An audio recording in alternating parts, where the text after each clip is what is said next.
আসসালামু আলাইকুম রহমতুল্লাহি ওবরাকাতুহু। শুভরাত্রি। আজকে রাতে বাসায় বার্গার তৈরি করে নিলাম, আর এই রেসিপিটি চাইলাম আপনাদের মাঝে শেয়ার করার জন্য। তো বার্গার রেসিপির জন্য ফার্স্টে 2টি ব্রয়লার মুরগি নিয়ে নিয়েছি। এগুলো ভালো মতো পরিষ্কার করে সুন্দর করে 4টা করে পিস করে ছুরি দিয়ে একটু একটু করে কেটে নিয়েছি, যাতে মশলাগুলো ভিতরে প্রপারলি ঢুকতে পারে। আর একটা প্লেটের মধ্যে ম্যাগি মশলা আর কালো গোলমরিচের গুঁড়া নিয়ে নিলাম। এবার কেটে রাখা মুরগিগুলোর মধ্যে পরিমাণ মতো হলুদের গুঁড়ো সাথে মরিচের গুঁড়ো অ্যাড করে দিলাম। আপনারা ঝাল যেরকম খান ওই রকম অ্যাড করে নেবেন। সাথে দিয়ে দিলাম আদা রসুনের পেস্ট, আরও এর সঙ্গে দিয়ে দিলাম পরিমাণ মতো লবণ। তারপর এই উপকরণগুলো একত্রে নিয়ে প্লেটে রাখা কালো গোলমরিচের গুঁড়ো এবং ম্যাগি মশলাগুলো বেশি করে দিয়ে দিলাম। আমি ম্যাগি মশলার টেস্টটা অনেক ভালো লাগে আমার কাছে পার্সোনালি, তো আমি এটা বেশি করে দিয়ে দিয়েছি। আপনারা এটা চাইলে স্কিপ করতে পারেন, চাইলে অ্যাড করতে পারেন। সাথে দিয়ে দিলাম প্রাণ সস আর সয়া সস। সয়া সসটার ক্ষেত্রেও সেম, আপনারা এটা আপনাদের স্বাদ অনুযায়ী কমিয়ে বাড়িয়ে নেবেন। কারো কাছে সয়া সসটা অনেক ভালো লাগে, আবার কারো কাছে এটার স্মেলটা অনেকে নিতে পারে না। সো একত্রে এগুলো সব কিছু উপকরণগুলো দিয়ে ভালো মতো আমরা মাখিয়ে নিব। মাখিয়ে এটা কিছুক্ষণের জন্য আলাদা একটা সাইডে রেস্ট করার জন্য রেখে দিলাম, ভালো মতো একটা ঢাকনা দিয়ে ঢেকে। তারপর বসুন্ধরা 1 কেজি ময়দার প্যাকেট নিয়ে নিলাম। এরপর ময়দাগুলো একটা বলের মধ্যে ঢেলে এই জায়গায় কালো গোলমরিচের গুঁড়ো, সাথে দিয়ে দিলাম ধনিয়ার গুঁড়ো, গরম মশলার গুঁড়ো, আরও বেশ খানিকটা গরম মশলার গুঁড়ো আরও সাথে অ্যাড করলাম, আর কালো গোলমরিচের গুঁড়োও অ্যাড করলাম, কারণ এটা স্মেলটা অনেক ভালো আসবে। এর সাথে দিয়ে দিলাম হলুদের গুঁড়ো, সাথে মরিচের গুঁড়ো স্বাদ মতো, যে যেরকম ঝাল খান ওইরকম। তারপর এগুলো একসাথে মিক্স করে মেরিনেট করে রাখা চিকেনগুলো এবার বলের মধ্যে ভালো মতো ময়দা দিয়ে সুন্দর করে আমরা ভালো মতো হাত দিয়ে চিপে চিপে ভিতরে অ্যাড করে নেব, যাতে এটা ক্রিস্পিটা আরও ভালো হয়, কারণ চিকেন বুস্টারের জন্য ক্রিস্পি হওয়াটা খুব জরুরি। এরপর আমরা এটা একটা পানির মধ্যে চুবিয়ে আবার এটা পুনরায় বলের মধ্যে দিয়ে ভালো মতো ময়দাগুলো এখানে মাখিয়ে নিব। আপনারা চাইলে এটা ডিমের মধ্যে চুবিয়ে নিতে পারেন, ডিমের মধ্যে দিলে জিনিসটা আরও বেশি ভালো হবে। আর রাত্র করে জিনিসটা হঠাৎ যেই প্ল্যান করলাম খাওয়া দাওয়ার জন্য, তো ফ্রিজে ডিম ছিল না, আর বাজারও বন্ধ, এত রাত্রে, রাত বাজে প্রায় 12টা প্লাস। এরপর সবগুলো একত্রে কমপ্লিট করে ফুটন্ত গরম তেলের মধ্যে একটা একটা করে ছেড়ে দিচ্ছি। আর যেহেতু প্রচণ্ড ক্ষুধা লাগছে, অনেক রাত্র হয়ে গিয়েছে, 12টা প্লাস বাজে, এজন্য 2 চুলার মধ্যে 2টা কড়াই বসাই দিলাম। এরপর গরম তেলের মধ্যে 2 চুলার মধ্যে 2টা করে ভাজা শুরু করে দিয়েছি। ফ্যামিলির সবাই একসাথে খাওয়া দাওয়া করব।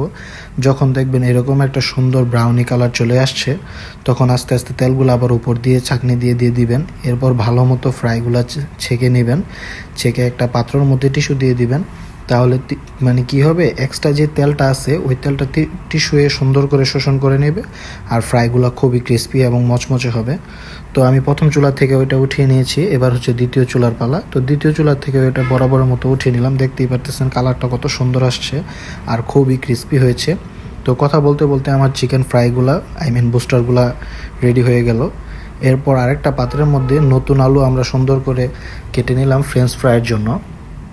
এরপর এই নতুন আলুগুলোর মধ্যে পুনরায় আবার ম্যাগি মশলা এই জায়গার মধ্যে অ্যাড করব, সাথে অ্যাড করব ধনিয়ার গুঁড়া আর গরম মশলার গুঁড়া।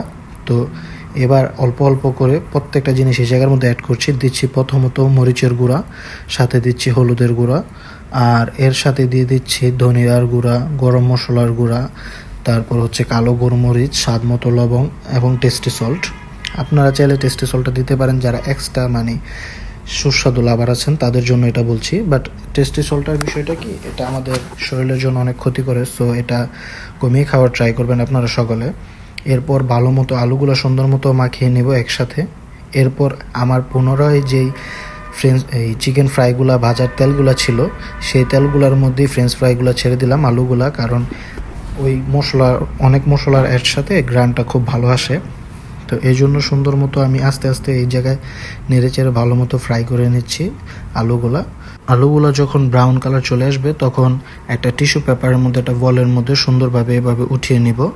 এরপর সোনারগাঁ বেকারি থেকে বার্গার তৈরির জন্য রুটি নিয়ে এসেছি, আর এই রুটিগুলো পার পিস পড়েছে 20 টাকা করে, কারণ এগুলো বার্গারের একটু বড় সাইজের রুটি। এবার নিয়ে নিলাম প্রাণ টমেটো সস এবং সয়া সস, সাথে নিয়ে নিয়েছি শসা সালাদের জন্য, আর পেঁয়াজ। তো পেঁয়াজ আর শসাগুলো এগুলো ভালো মতো বড় বড় করে কেটে নিব আমরা, যেহেতু বার্গারের জন্য চিকেনের সাথে। এবার একটা একটা করে চিকেনের পিসগুলো নিয়ে নিচ্ছি। আমরা একটা চিকেনকে 4টা পিস করেছি, দুটা হচ্ছে বুকের সাইড এবং দুইটা পায়ের সাইড, মানে ব্রেস্ট এবং লেগ। তো প্রত্যেকটা পিসে আপনারা দেখতে পাচ্ছেন। আর এর সাথে মেনুস নিয়ে নিয়েছি। মেনুসের ভিডিওটা আমার অলরেডি ফেসবুকে প্লাস টিকটকে এবং ইউটিউব চ্যানেলে আপলোড করা আছে, আপনারা চাইলে দেখে নিতে পারেন। আপনাদের প্রয়োজন স্বার্থে ডিসক্রিপশন বক্সে আমি লিঙ্কটা দিয়ে দিব।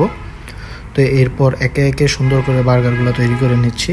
তো প্রথমত এই জায়গার মধ্যে শসা, টমেটো, পেঁয়াজ এগুলো এবং মেয়োনিজ, সাথে মাঝখানে চিকেন বুস্টারটা দিয়ে এরপর আবার মেয়োনিজটা সুন্দর করে ভালো মতো দিয়ে দিচ্ছি। আমি মেয়োনিজ লাভার, মূলত মেয়োনিজটা আমি অনেক বেশি খাই।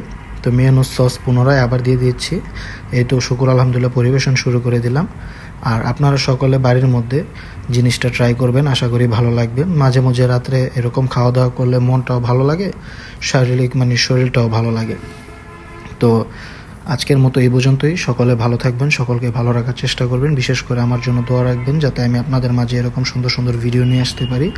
ততক্ষণের জন্য আল্লাহ হাফেজ। আসসালামু আলাইকুম ওয়া রাহমাতুল্লাহি ওয়া বারাকাতুহু।